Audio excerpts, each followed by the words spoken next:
On Christmas morning, bright laughter rang out from the front yard, shattering the silence of a cold winter morning. I stood by the kitchen window, gripping a cup of coffee that had gone cold without me realizing it. Through the frost-covered glass, I saw my parents beaming, as if they had just made someone's dream come true. But not mine. In the middle of the yard, my sister Sophie screamed with excitement at the sight of a sleek, forest green Jeep Wrangler parked right in front of the house. A massive silver bow stretched across the roof. A bold declaration of favoritism my parents never even bothered to hide.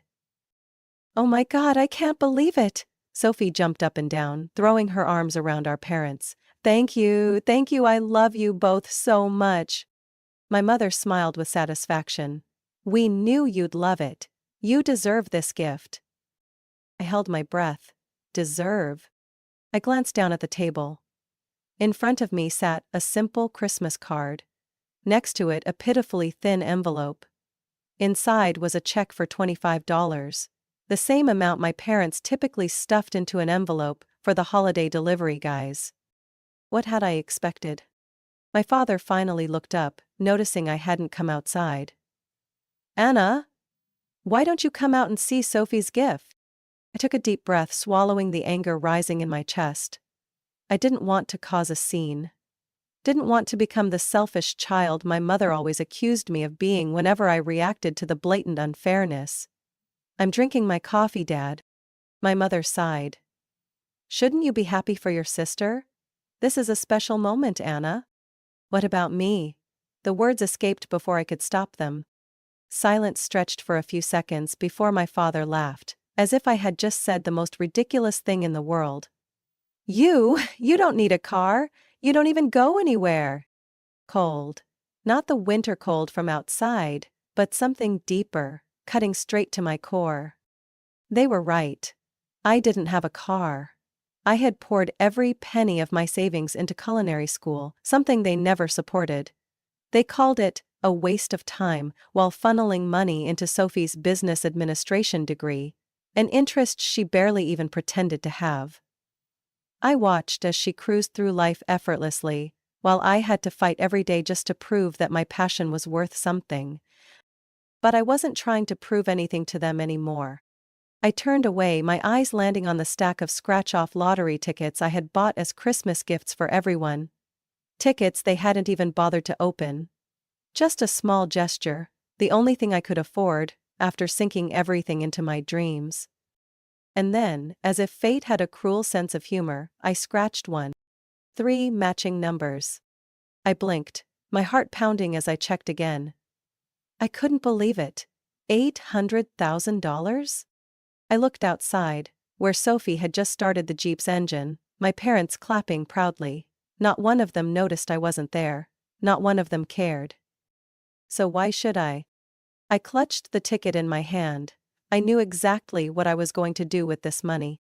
I stared at the winning ticket, my heart beat so loud it felt like the entire kitchen could hear it. $800,000.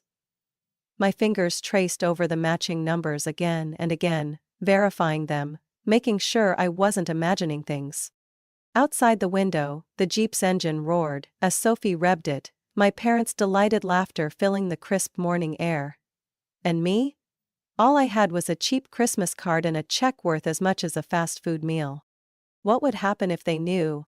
I already knew the answer. I could picture my mother snatching the ticket from my hands, my father chuckling, telling me I was too immature to manage that kind of money. Then, it would disappear into some account under their name, or worse, be invested into Sophie's future. The Jeep would only be the beginning. Anger flared inside me, hot and unrelenting like the fire burning in the kitchen oven. No, not this time. I folded the ticket carefully and slipped it into the back pocket of my jeans. Just then the kitchen door swung open. "Anna, Dad's calling you." Sophie popped her head in, her eyes sparkling with happiness. "Come on, we're taking a family picture. What are you waiting for?" I looked at her, dressed in a brand new fur-lined coat, expensive boots and a carefree smile. I didn't hate Sophie. Not entirely. But I hated the way she was always first in line. the way I had spent my entire life standing on the sidelines of my own story. Family? The word tasted bitter in my mouth. I'm not in the mood, I said, my voice as hard as stone. Sophie raised an eyebrow. Why are you always like this? Can't you just be happy for me for once? I let out a laugh, but there was no humor in it. And what about me, Sophie? Have Mom and Dad ever bought me anything? Her mouth fell open, but I didn't wait for an answer. I brushed past her, heading straight to my room, ignoring my mother's disapproving voice calling after me from the yard. 3 a.m. I sat on the edge of my bed, the room swallowed in darkness, the only light coming from my phone screen. I had spent the entire night researching. Tuition at the Culinary Institute of New York, the school I had dreamed of attending, was about $60,000 a year. The lottery money wouldn't cover all of it, but it would give me a foundation. I could apply for scholarships, pick up extra jobs. I could leave this place. I imagined my new life. A small apartment in the city, busy days in the kitchen, the scent of melting butter and sizzling garlic, late nights working through new recipes. A life I built for myself, no longer begging for anyone's approval. I pulled my suitcase out from under the bed and started packing. With every item I placed inside, I felt lighter. My kitchen tools. The knife set I had saved up for. My notebook filled with self-crafted recipes. The cast iron pan I treasured most. I took the lottery ticket from my back pocket, looked at it one more time, then tucked it safely into my wallet. My ticket to a new life. I scribbled a note and left it on the desk. Mom, Dad, I need space, don't look for me. Enough. No explanations, no apologies. Morning. I dragged my suitcase down the stairs, my heart hammering, afraid someone would wake up. But no one did. The house was silent, still drowning in the aftermath of their celebrations. As I passed through the living room, my eyes landed on the pile of unopened Christmas gifts scattered across the floor. Shiny wrapping paper, glittering ribbons, all for Sophie. Nearby, the stack of lottery tickets I had given my family remained untouched, not even scratched. I stared at them for a long moment before letting out a soft chuckle. A hollow laugh, void of sadness. I opened the door and stepped outside. The icy winter air filled my lungs. But I didn't feel cold anymore. I felt free. The wheels of my suitcase rolled over the pavement, each thud against the sidewalk reminding me that this wasn't a dream. I had left that house. No looking back. I pulled my coat tighter around me as I stopped in front of an old brick building, nestled in the middle of a bustling street. Bangkok Bites. The neon sign flickered under the worn wooden awning, and the rich scent of spices drifted from inside. It wasn't a luxury apartment complex, but the small unit on the second floor would be my fresh start. I stepped into the entryway, holding the key I had just picked up from the landlord. The apartment was a single open space, a tiny kitchen tucked in the corner, a mattress placed by the window. Minimal, but mine. I sank onto the mattress, my breath steadying. Then, my phone buzzed. Mom. I stared at the screen. A string of missed calls, one after another. Then a message. Anna, where are you? What the hell are you doing? Call me back now. I turned off my phone. I didn't owe them an explanation anymore. 3 days later. I stood in the kitchen of Bangkok Bites, sleeves rolled up, facing a tall, lean man with salt and pepper hair tied neatly at the back. Marco, the head chef of the restaurant. The man I had met the day I moved in. You know how to handle a knife? His deep voice carried a hint of amusement. I picked up the knife on the counter, flipping it lightly in my hand before slicing through a bundle of scallions, each cut precise and even. Marco raised an eyebrow. Not bad. But chopping onions doesn't mean you can cook. I shrugged. Then I guess I need someone to find out. He let out a quiet chuckle and tossed me an apron. All right, you'll help me in the kitchen tonight. If you don't burn the pots, I'll let you try more.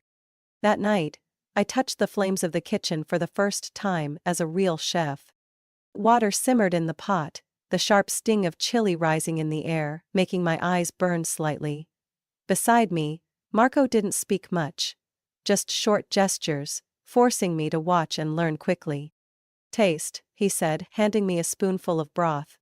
I took a sip. Rich, but missing something. "Lime," I said firmly. Marco nodded, dropping in a fresh lime wedge before giving me a knowing look. "Cooking is like life, Anna. If it's bland, you have to know how to add your own seasoning." I stayed silent, but his words settled deep in my mind. Week 2. I was getting used to my new routine. Mornings at culinary school, nights working in the kitchen, late nights studying recipes. I had no time to think about the past, and I liked it that way. But my family wouldn't leave me alone. The messages kept coming. My mom, my dad, and sometimes even Sophie. "You can't just leave like this, there's still so much housework to do. If you keep this up, Dad won't send you money anymore. Stop this nonsense. Please come home, Anna, I'll let you ride in my car." I didn't respond. But I couldn't ignore the hollow feeling growing inside me. One night, after closing the kitchen, I sat with Marco in the empty restaurant. He was sipping tea, gazing out the window in silence. "How are you always so calm?" I asked. He shrugged. "I used to think anger made me stronger, but all it did was drain me. You can run from your family, but if you let them haunt you, you're still their prisoner." I glanced at my phone, at the dozens of unread messages. When I didn't want to be a prisoner anymore, I powered off my phone and tucked it into my pocket. I had a new life to live. And I wouldn't let anyone stop me. One evening, as I rushed through the kitchen preparing for the dinner rush, the restaurant door swung open. A gust of cold air swept in, mixing with the warm aroma of spices. I didn't need to turn around to know who had just walked in. Well, well. Anna Hawkins. That voice pulled me back to the past. To high school cooking competitions, where Amelia Carter had once been both my rival and my friend, but those days were long gone. I turned, gripping my knife tightly. Amelia. She stood there, looking like a perfectly painted portrait. Blonde hair pulled into a sleek ponytail, a designer coat hugging her slender frame. Her lips curled, but the smile never reached her eyes. "I heard you're working as a kitchen assistant here," she said, glancing around Bangkok Bites with thinly veiled disdain. How unexpected. I wiped my hands on my apron and stepped toward her, slow and steady. "If you have something to say, say it. I don't have time for games." She let out a small, amused laugh. "It's simple. I want you to give up on opening a restaurant. This city is small, Anna. One rumor is all it takes to make sure you never set foot in the professional culinary world." Her words cut deep, like knives slicing through me. "You can't do that," I said, voice steady despite the fury rising inside me.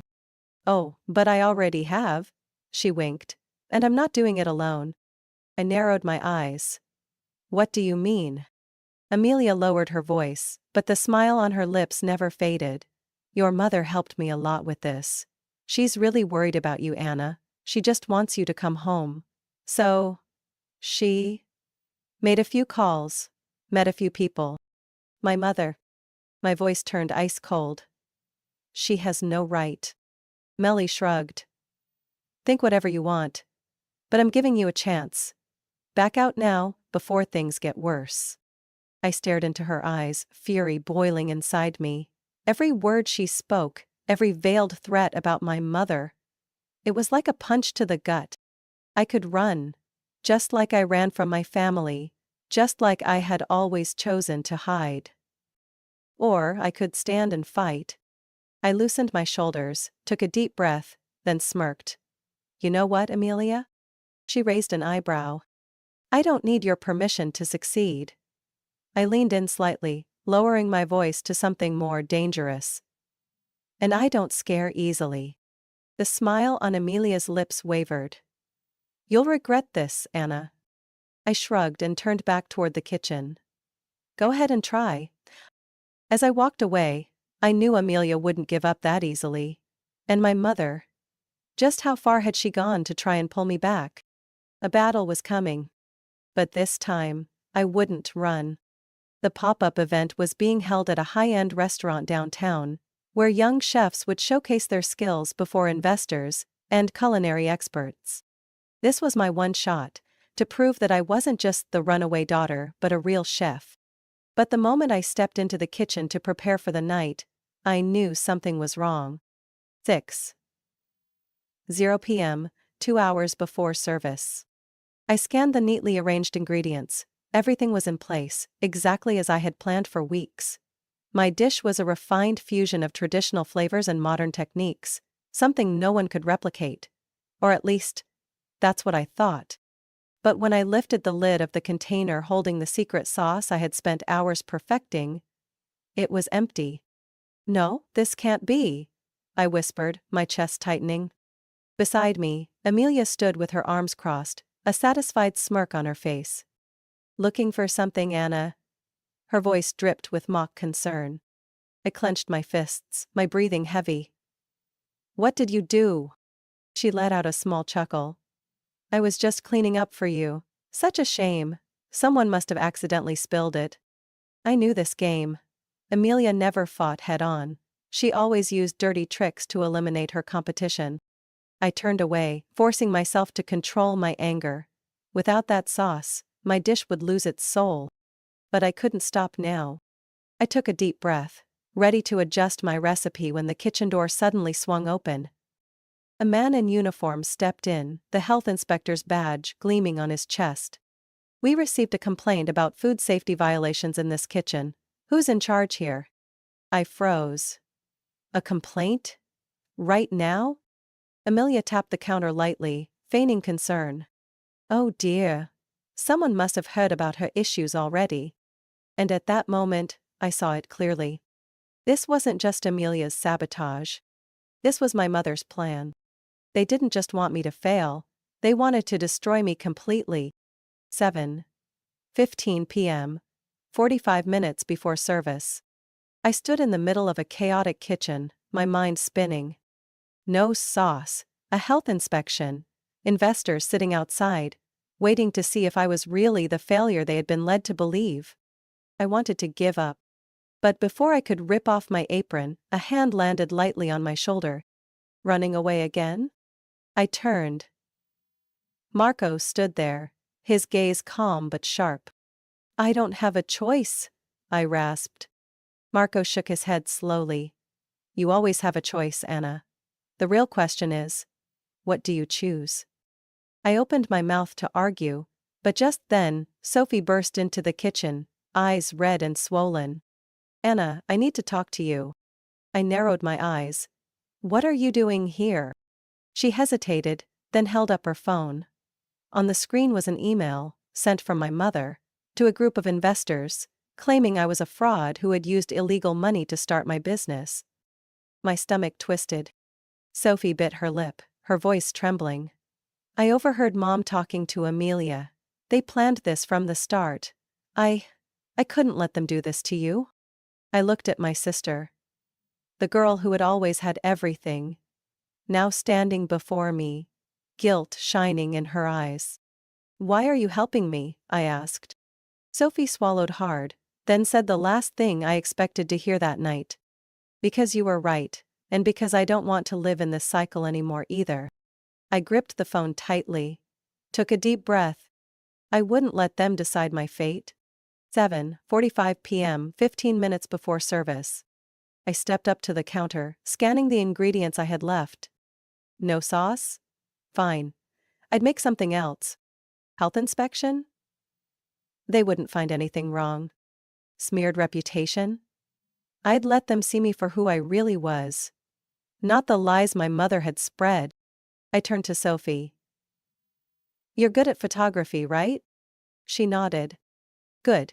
Take pictures of every step I do. We're posting this live." Sophie grabbed her camera, ready to go. I met Marco's eyes, seeing pride flicker in them. "This time, I'm not running," I said. He smiled. "Now you're really cooking." I picked up the knife, my hands no longer shaking. No matter how hard they tried to break me, I would stand here, in this kitchen, and fight with my own hands. I stared at the counter in front of me. Only a handful of raw ingredients remained after Amelia's sabotage. No sauce? No problem. I ran my fingers over the spices, the fresh herbs. If I couldn't follow my original plan, I'd create something even better. Memories flashed through my mind. Standing in my childhood kitchen, my mother teaching me how to make creamy mushroom chicken, one of her most prized recipes. I had spent years trying to reinvent that dish, only for her to dismiss me every time. There's no need to change something that's already perfect, she would say. But her definition of perfect wasn't mine. I pulled out my knife and began chopping, each cut swift, precise. In my head, I was already crafting a new version of creamy mushroom chicken. Not traditional, not confined by outdated rules, but a statement. Beside me, Sophie quietly raised her camera, capturing every step I took. I didn't need to say anything, she understood. 7:58 p.m. 2 minutes before service. The dish was complete. Braised chicken in creamy mushroom sauce with Meyer lemon, accented with rosemary and green peppercorns, served alongside brown butter mashed potatoes. A fusion of heritage and modernity, of memory and the future. I plated each dish, took a deep breath. It was time to face them. 8:10 p.m., main dining room. I stepped out of the kitchen, tray in hand, eyes locked on the central table where the investors were seated. Among them I saw my mother, her expression unreadable, but her grip on her wineglass tight, as if holding something back. Amelia stood nearby, arms crossed, waiting for the moment I failed.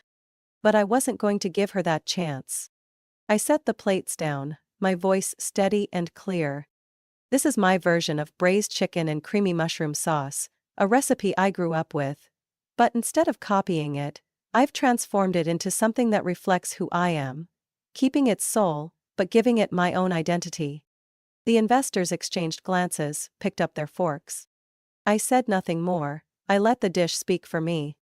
The wait felt endless, but then, one of them, Mason Clark, a businessman who owned a major restaurant chain, placed his knife down and looked at me.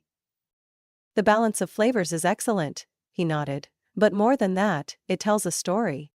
I felt my chest loosen. I had done it. But I wasn't finished. I turned to my mother, meeting her gaze head on. You tried to destroy me, I said, my voice unwavering. But because of that, I'm standing here today. My mother opened her mouth to speak, but before she could respond, another voice cut through the air. Sophie's. And so am I.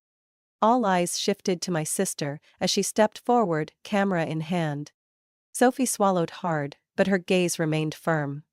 I've spent my whole life living up to your expectations, Mom. I lied about what I wanted, tried to become who you wanted me to be. But I can't anymore. She lifted her chin. I don't want to study business.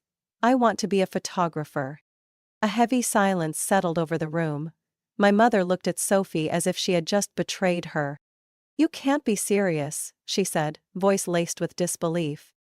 I've never been more serious, Sophie replied, sharper than I'd ever heard her. And I'm going to work with Anna to document her journey. I'm going to photograph the restaurant she's about to open. Because I believe in her. I froze, staring at Sophie. I hadn't expected her to stand by me. Not this time. But then I understood. We had always been trapped in the same cage.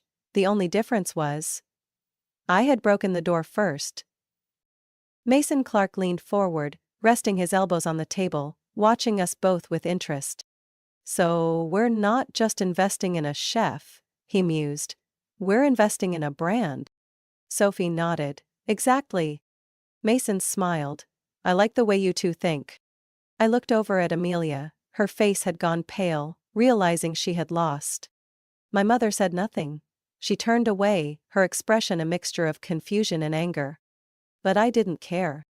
I didn't need her approval. I never had. Mason set his business card on the table. Send me your proposal, Anna, he said. I think we have a lot to discuss.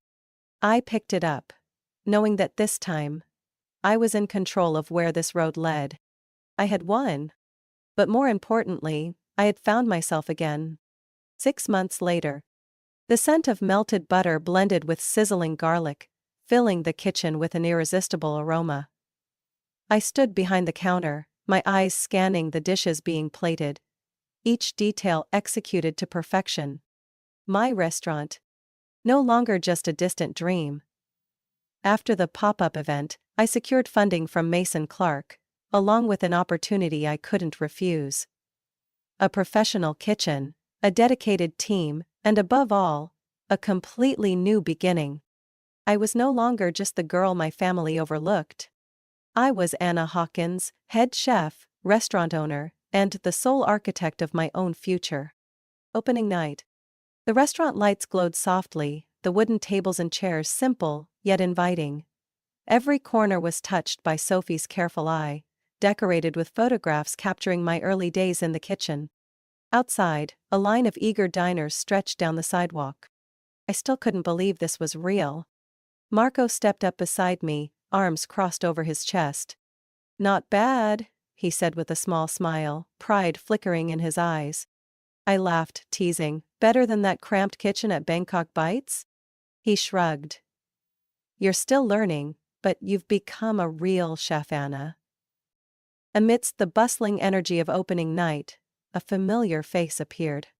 I froze for a moment when I saw my father standing at the bar, holding a small envelope.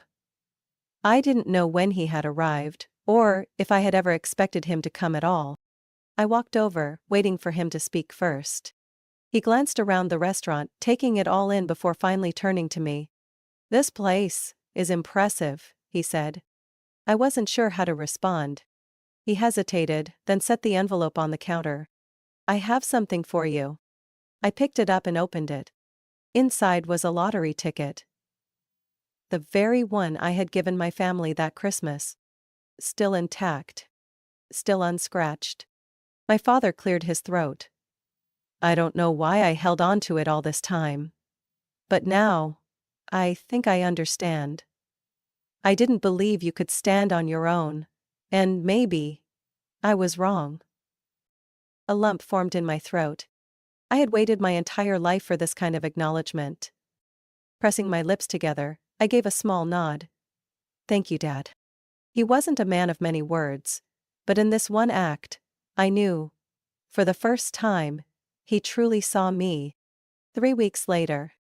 I was going over inventory when a shadow passed by the kitchen door. Amelia. She looked different, still carrying that air of confidence, but the quiet arrogance was gone. I crossed my arms, waiting. "What are you doing here?" Amelia took a deep breath. "I need a job." I raised an eyebrow. "After everything you did to me? You think I'd hire you?" She looked straight at me. "I've lost everything, Anna. My restaurant shut down. No one trusts me anymore." Her voice cracked. "I know I was wrong, and I know you have no reason to help me, but I really need a chance." I studied her for a long moment. 6 months ago, I might have taken satisfaction in seeing her fall. But now, I knew better than anyone that no one can stand alone forever. I sighed. 6 a.m. tomorrow. Don't be late." A flicker of surprise crossed Amelia's face. "Really?" I shrugged. "But this time bring your own recipe." She gave a small nod. "I won't let you down." One late afternoon, I was cleaning up the kitchen when my mother walked in. I didn't turn around, but I knew it was her. Maybe because of her familiar perfume. Or maybe because I had been waiting for this moment for a long time. She stood behind me for a while before finally speaking. "I want to see how you make your braised chicken and creamy mushroom sauce." I paused, then looked at her. "You want to learn it?" She didn't answer right away. Then slowly, she nodded. "I think it's time I try something new." My chest tightened. But not from pain. I pulled an apron off the hook and handed it to her. "Then roll up your sleeves." She took it, and for the first time in my life, I saw her truly smile. That night, as I stepped out of the kitchen, the restaurant was still buzzing with customers. I looked around. Sophie was snapping photos of a group of happy diners. Marco was guiding a young chef. My father sat at the bar sipping his coffee. And my mother, she was focused on the dish in front of her, hands careful, as if learning from scratch. I hadn't just built a restaurant. I had rebuilt something bigger. A family. In my own way. I reached into my pocket, pulling out the untouched lottery ticket, my fingers brushing over the unscratched numbers. Maybe, some gifts only truly hold value when we know how and when to use them. I tucked it back into my coat, gripped my knife, and turned toward the kitchen. This was my life. And I was just getting started. 1 year later. Hawkins & Co. was no longer just a dream. It had become a brand. Not a flashy, extravagant place, but a warm and inviting space where people came not just to eat, but to experience stories told through food. I stepped into the kitchen, no longer a young chef struggling to find my place. I was the head chef, the one who laid the foundation for every recipe, the one who turned every failure into fuel to rise again. And I didn't do it alone. In the corner of the room, Sophie was adjusting her camera lens with focus and precision. She had become a professional photographer, and now, her work wasn't just featured in the restaurant's menus, it was on the pages of renowned culinary magazines. I looked at my sister, remembering the day she had been too afraid to admit she didn't want to study business. But now she was no longer a girl lost in our parents' shadow. She had found her own path. Sophie caught my gaze and winked.